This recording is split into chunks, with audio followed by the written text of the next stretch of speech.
Vancouver real estate prices have dropped over 7% since their peak in 2022. That's right, 7%. And while headlines scream about a market slowdown, here's what they're not telling you. Smart investors are quietly making moves that could set them up for the next big run. Now, I get it. On paper, Vancouver looks risky. Rising listings, tighter lending, government taxes piling up. But here's a question. When was the last time opportunity came wrapped in comfort?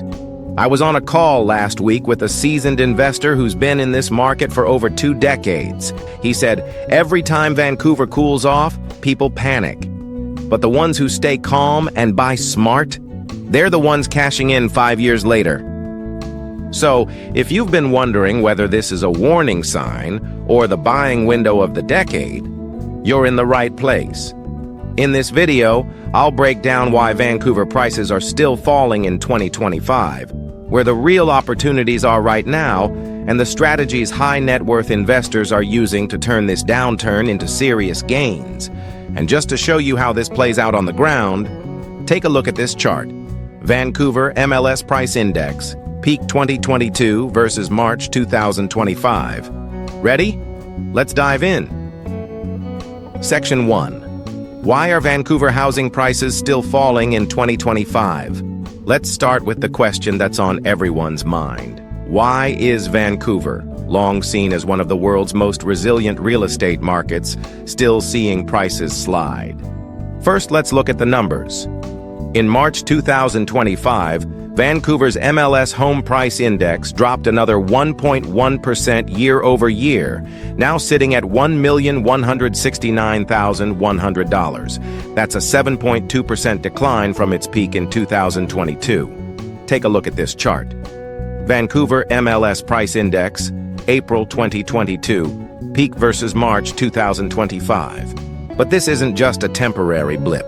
According to the latest forecast from CMHC, we're in what they call a transitional phase. No sudden crash, no freefall, but a slow, grinding correction. So, what's fueling this downturn? Inventory. There are now over 11,000 active listings across Greater Vancouver, up 33.1% compared to last year. That's a massive supply surge. More supply equals more choices for buyers, and more competition among sellers. Now think about it. When inventory swells like this, what happens? In cities like Miami and Sydney, we've seen similar patterns. Miami in 2008, after years of booming condo developments, suddenly had a 30% spike in inventory and prices nosedived. Miami condo inventory surge 2008 versus 2025. And in Sydney, in 2018, the oversupply of units in Parramatta saw prices drop by 10% in less than a year. Vancouver, right now, is feeling that same pressure. But here's where it gets interesting. Not all segments are suffering equally. Condos are getting hammered, down 1.7% year-over-year to an average price of $757,200. Detached homes? They're holding up surprisingly well, even ticking up 3.1% to an average of $2 million. As Steve Soretsky, a well-known Vancouver realtor, recently said, condos are where the panic selling is happening. Detached homes are where buyers are quietly positioning for long-term gains. Section 2. The mortgage rate squeeze and affordability crisis. Let's talk about financing, because this is where many deals live or die. Even though the Bank of Canada has cut its policy rate to 2.75%, 5-year fixed mortgage rates are still stubbornly high, hovering between 5.5% and 6%. And that has real consequences. Let me break it down. A $1 million condo in Vancouver today costs you about $5,300 a month to finance at a 6% interest rate. Back in 2021, with rates around 3%, that same property would have cost you closer to $3,500 a month. Now zoom out. Vancouver's median household income is about $85,000 a year. That only qualifies a family for a mortgage around $500,000. Yet the average condo price? $842,000. Take a look at this comparison. Monthly mortgage payment for $1 million condo, 2021 versus 2025. No wonder buyers are hesitant. The affordability gap is brutal. And when buyers hesitate, listings pile up. In January alone, new listings surged by nearly 47%. Sellers are feeling the pressure, and price cuts are becoming the norm. A friend of mine who runs a boutique brokerage in Vancouver put it this way: sellers are finally realizing it's not 2021 anymore. Buyers have choices, and they're negotiating hard. Section 3. Government policies that are reshaping investor behavior. Now let's not ignore the elephant in the room: government regulation. British Columbia's aggressive tax policies have been a game changer. There's the 20% foreign buyer tax, which was already a huge deterrent. Then there's Vancouver's vacant home tax, now up to 3%, which means $30,000 a year on a $1 million property if it's sitting empty. Add on the federal underused housing tax, 1%, and the speculation and vacancy tax, which can go as high as 2%, and you've got a regulatory landscape that's punishing passive investment strategies. I was speaking with a UK-based client last month. He's invested in London, Sydney, and now Vancouver. And he said something that stuck with me. In London, you worry about stamp duty. In Sydney, it's foreign investment limits. But in Vancouver, it feels like they've built a wall around every property, and they're charging you a toll every time you try to climb over it. But here's the kicker. These regulations are creating gaps in the market, gaps that savvy high-net-worth investors can exploit. Take a look at this quick breakdown. Vancouver investor taxes versus Miami and Brisbane, 2025 comparison. In Miami, there's no vacant home tax. In Brisbane, investor restrictions are much lighter. That's why some investors are moving their money offshore. But for those staying in Vancouver, the opportunity lies in adapting faster than the competition. Section 4. Where the smart money is going in Vancouver right now. So where's the opportunity? Let's get specific. Condos in Burnaby and Mount Pleasant. Prices are down. And while that's scaring some people off, experienced investors are stepping in. A $600,000 unit in Mount Pleasant right now can rent for $2,700 a month. That's a 4.5% gross yield before expenses. If prices rebound by just 7% over the next 2 years, which CMHC forecasts suggest is likely, you're looking at a tidy $42,000 gain on top of your rental income. And here's a quick tip. Focus on newer builds. Tenants are demanding modern amenities, and newer units command better rents. Check this out. Rental yields, Burnaby and Mount, Pleasant condos, 2021 versus 2025, detached homes in Kitsilano and Main Street. This is where stability lives. 1.5 million homes here are holding their value and forecasted for steady appreciation. These neighborhoods have strong local demand, top-rated schools, and limited inventory. A client of mine picked up a property in Kitsilano for $1.48 million last fall. He's renting it out for $5,200 a month and already has an unsolicited offer $75,000 higher than his purchase price. Distressed sales and negotiation power. With listings up 30% plus and days on market creeping longer, negotiation is back on the table.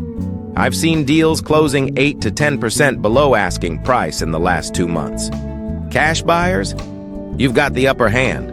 One of my investors snagged a downtown condo for $580,000, 12% under list, and flipped it in 6 weeks for $630,000. It doesn't happen every day, but in a soft market, timing and execution matter more than ever. Section 5. Case Study. How Priya got stuck and how you can avoid it. I want to share a quick story that's making the rounds in Vancouver investor circles. Priya, a seasoned investor from Sydney, bought a pre-sale condo in Surrey back in 2022 for $1.2 million. Her plan? Ride the wave and flip it in 2024. Fast forward to early 2025, her condo's worth $1.1 million. Listings have exploded, and the buyers she expected are nowhere to be found. She's renting it for $3,000 a month. But between mortgage payments, strata fees, and taxes, she's losing nearly $10,000 a year. Her friend, who sold in 2023, dodged the bullet, and Priya's now stuck waiting out the market. The lesson? Timing is everything, and in Vancouver's condo market, you need to be nimble. Section 6. Actionable strategies for 2025 investors. Let's talk strategy. If you're thinking about investing in Vancouver real estate this year, here's where I'd focus. Buy condos below market. Target motivated sellers in Burnaby and Mount Pleasant. Focus on units that have been on the market for 60 days or longer.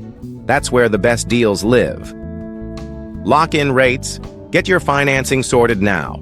5-year fixed rates are hovering at 5.8%. If they drop mid-2025, you can always refinance, but locking in now gives you predictability. Hold detached in prime locations. Areas like Kitsilano and Main Street are still seeing strong rental demand and have limited supply. These are long-term plays, and they're safer than jumping into condo speculation.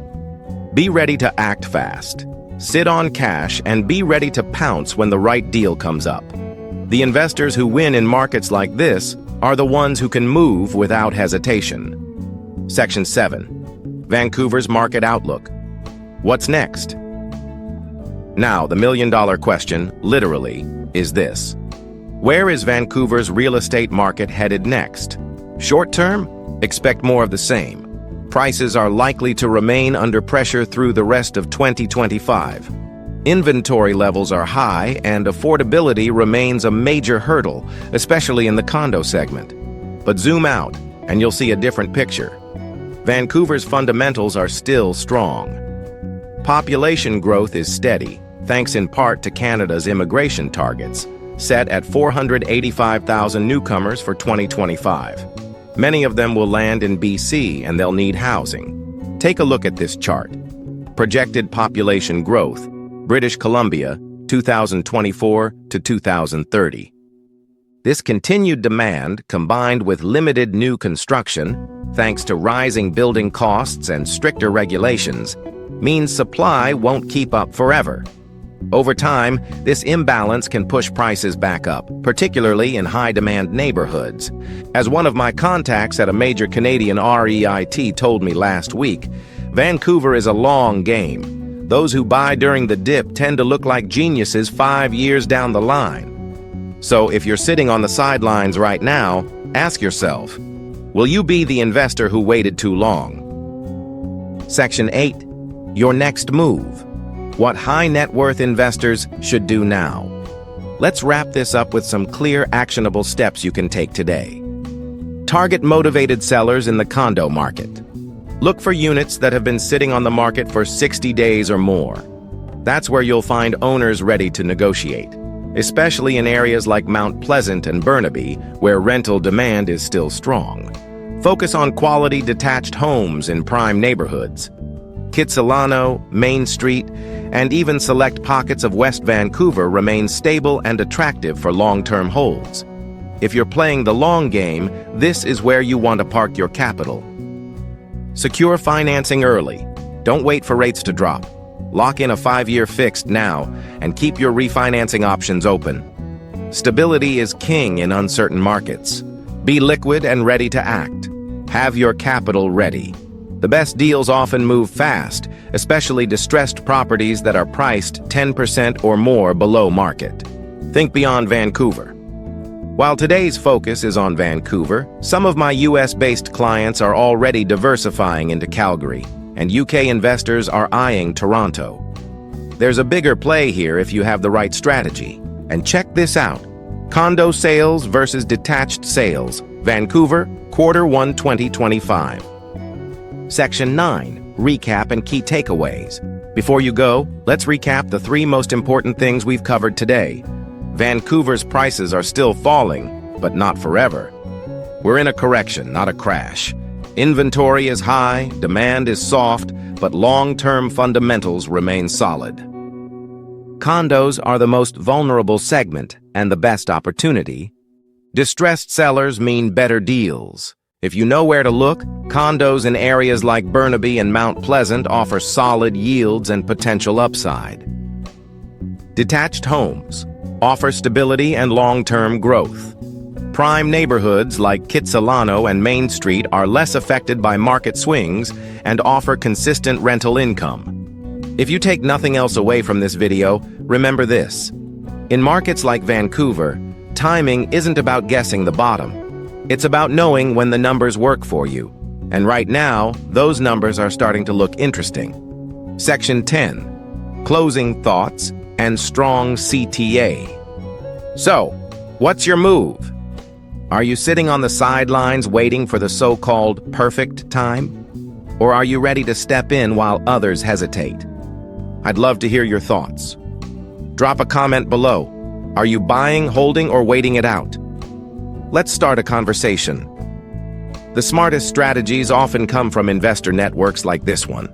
And hey, if you found this video helpful, go ahead and hit that like button. It tells the algorithm this is content worth sharing. Subscribe to EstateScope for more deep dives into high-stakes real estate investing.